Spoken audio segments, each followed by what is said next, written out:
So I'm going to cover the first 5 needs in this video, and then the remaining needs, 6 through to 9, will be in the second video. And the very first one is security. So we all have a need to feel that the environment in which we live is safe and secure.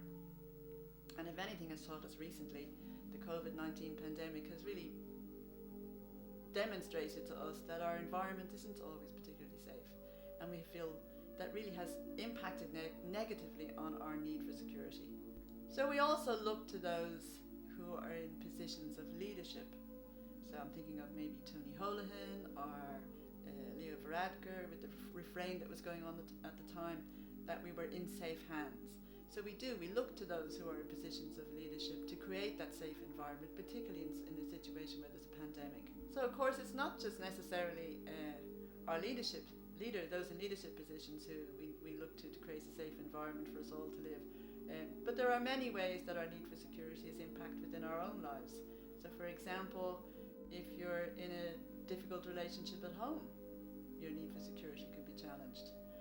Or if you're aware of what's happening in your environment and it can make you feel threatened or unsafe, what is the purity of your water like, or the purity of the air that you're breathing, that can threaten our need for security. So the second need we have is the need for attention. And the need for attention is a really interesting one, because attention is like a form of nutrition. And if you think of it like nutrition and the food we eat, we need food and nutrition in order to survive, and attention is no different. And what's really interesting about attention is we need to both receive it and also to give it. So often it's very useful for us to reflect on who we're giving attention to and who we're receiving attention from. So it can be very simple. Maybe perhaps you've experienced walking down the street and someone has taken the time to say hello to you. And because for that split second they've decided to focus their attention on you. How we understand attention is very much connected to the culture of which we grew up. And I know in an Irish context anyway, we always had the notion that if you look for too much attention, it was a bad thing. And we were told, just ignore her, she's just looking for attention. But in actual fact, what we need to recognise, it is supremely important that we get and receive good quality attention. So never apologise for that. I know there's exceptions to the rule, and we all know people who are maybe a bit of a drain on our attention budget, if you like. But then there are others in our lives who are radiators and give us a lot of attention. So just become aware of your attention budget, if you like. What's coming in, what's going out.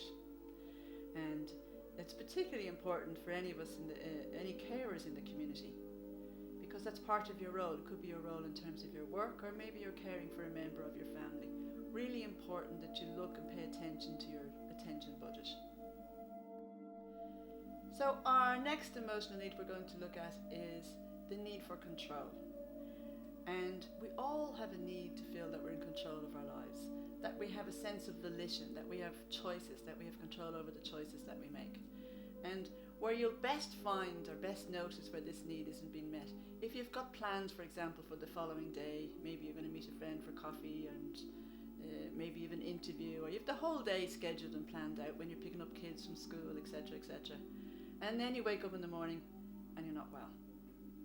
And all the best laid plans are thrown into disarray. We all know how uncomfortable or frustrating or irritating that is.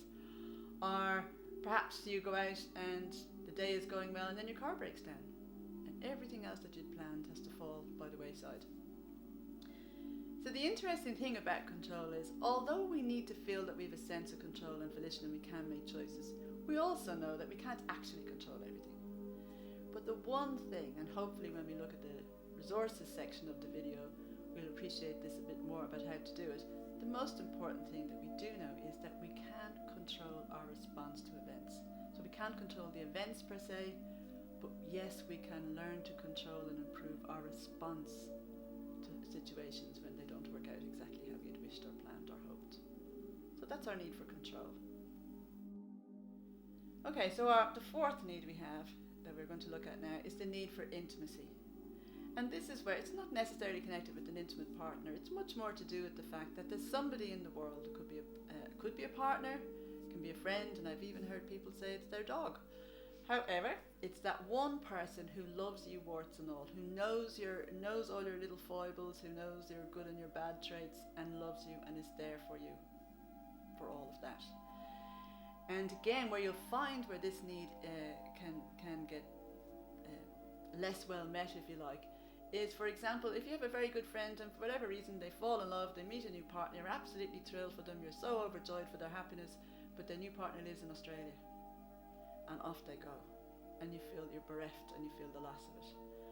And we're all very aware of the stories that are around at this point in time, where couples who've been together for such a long time have been separated, maybe through illness, or they're in a nursing home and their friends or family or partner can't meet them, and just how we can feel the pain of that separation, if you like.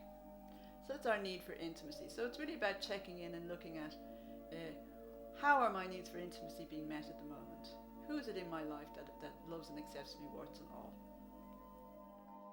And now we come to need number 5, the need for connection to the wider community. And when you think about it, we're not lone creatures. We need to be part of a community. We thrive together. We belong in communities. And that goes way back to our origins, in the sense that we had a greater sense of safety if we lived in community groups and we connect. As a human being, feeling alive means feeling alive in a body, but it also means feeling alive in a culture or in a society. That feeling of belonging, being accepted, being loved, having a purpose within our culture and in our community. So our wider community is inextricably linked with our own thriving and doing well as an individual.